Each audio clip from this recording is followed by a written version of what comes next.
voice cracked as she made the announcement. "Ladies and gentlemen, we're experiencing severe turbulence. Please remain in your seats with seatbelts fastened." Lightning flashed outside the windows, illuminating faces frozen in terror. But in seat 8A, Vanessa Hayes simply smirked, her eyes fixed on the disheveled man across the aisle, struggling to calm his screaming toddler. She leaned toward the nervous woman beside her and whispered, "He can fly." The plane dropped suddenly, passengers gasping in unison. Vanessa never broke her gaze from the single father. And not just the plane. If you're wondering what happened next on that stormy flight from Boston to Chicago, and why this stranger had such unwavering faith in a man she'd never met, stay with me. This story changed how I view courage, parenthood, and the invisible battles we all fight. Like and subscribe if you've ever misjudged someone at first glance, or been misjudged yourself. Michael Reeves hadn't slept in 36 hours.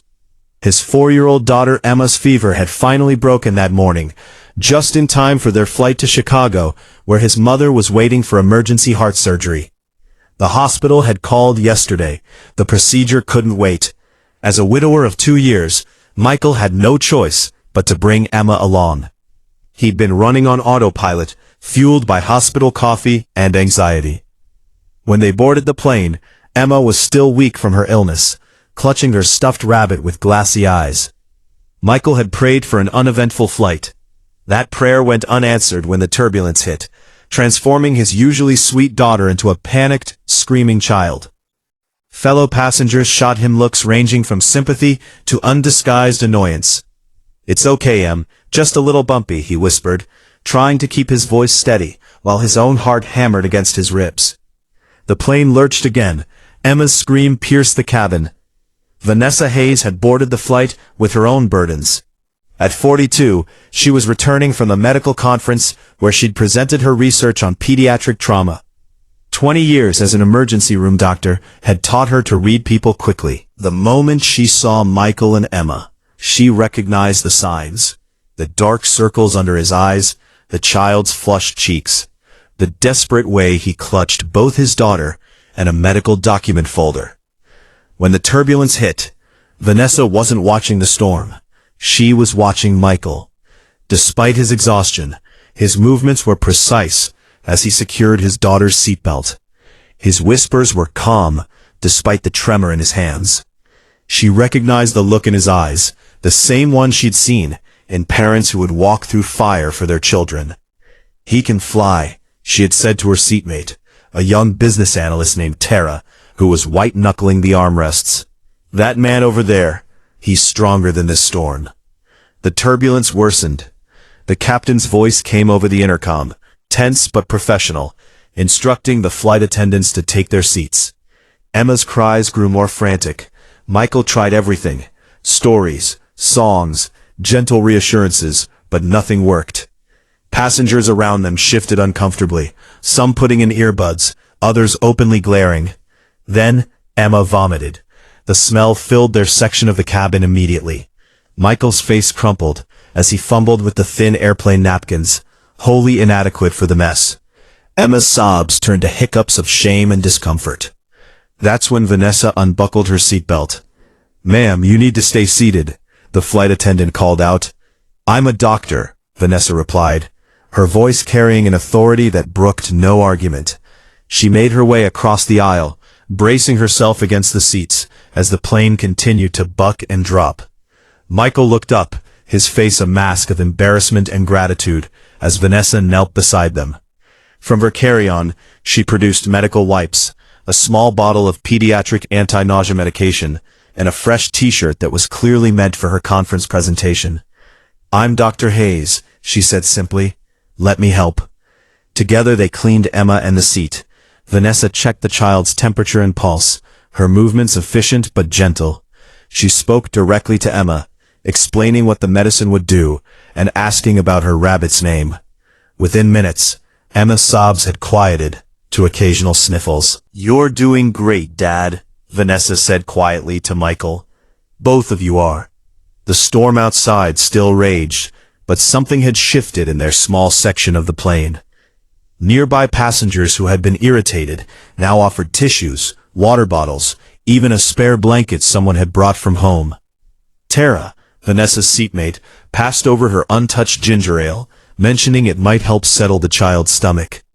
As Vanessa returned to her seat, Michael mouthed, "Thank you." She nodded, that same knowing smile on her face. The turbulence continued for another 40 minutes. During that time, Vanessa and Michael exchanged glances across the aisle, the silent communication of two strangers united in a crisis. Emma eventually fell asleep against her father's chest, exhausted from illness and fear. When the plane finally broke through the storm clouds, sunlight streamed through the windows. A collective sigh of relief rippled through the cabin. The captain announced they would be landing in Chicago in 20 minutes, ahead of schedule, despite the weather. Tara turned to Vanessa. "Why did you say that earlier, about him being able to fly?" Vanessa looked across at Michael, who was gently stroking his sleeping daughter's hair.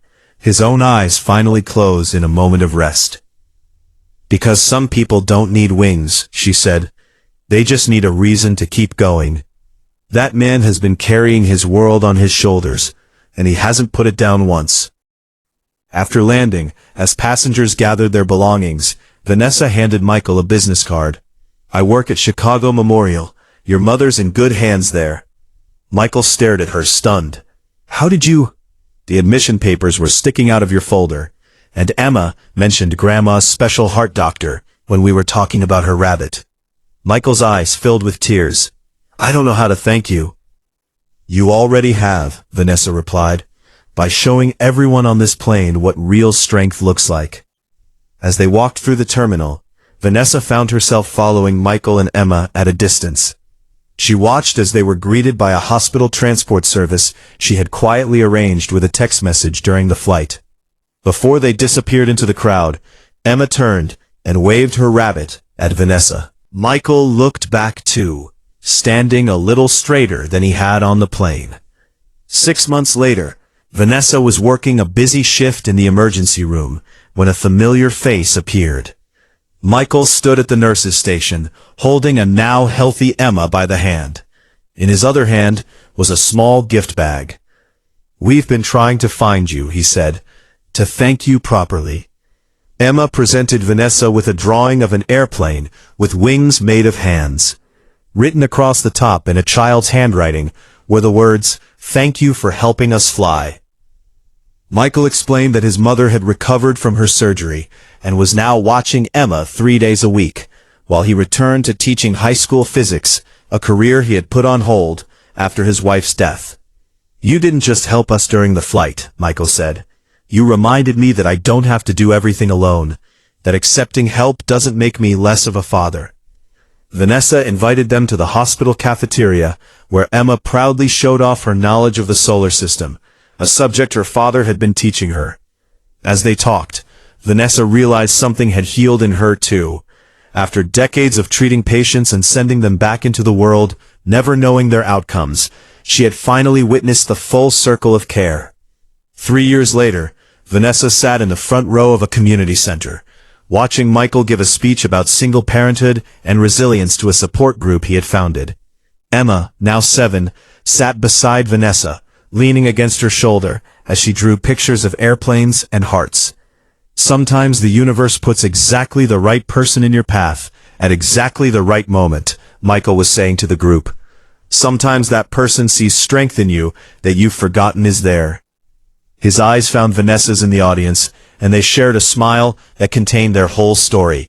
The turbulent flight, the months of friendship that followed, the slow, careful falling in love that had surprised them both. That night, as they walked home together, Emma running ahead to chase fireflies in the summer twilight, Michael took Vanessa's hand. "Do you remember what you said about me on the plane? Tara told me later." "That you could fly?" Vanessa laughed. "I stand by it." "I wasn't flying," Michael said softly. "I was falling. You were the one who caught us." Vanessa squeezed his hand. "Maybe that's what love is, taking turns catching each other." Above them, a plane traced its path across the darkening sky, carrying hundreds of stories just like theirs. People facing fears, offering kindnesses, finding strength they didn't know they had. In seat 8A, perhaps another observer was watching, recognizing the quiet heroism of ordinary lives. The storms we weather together change us.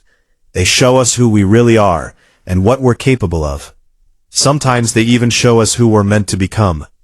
And sometimes, in the most unexpected places, like a turbulent flight from Boston to Chicago, they show us that the most powerful thing in the world isn't the ability to fly. It's the courage to keep going when the sky is falling, and the wisdom to recognize that courage in others. If this story touched you, remember to look beyond first impressions.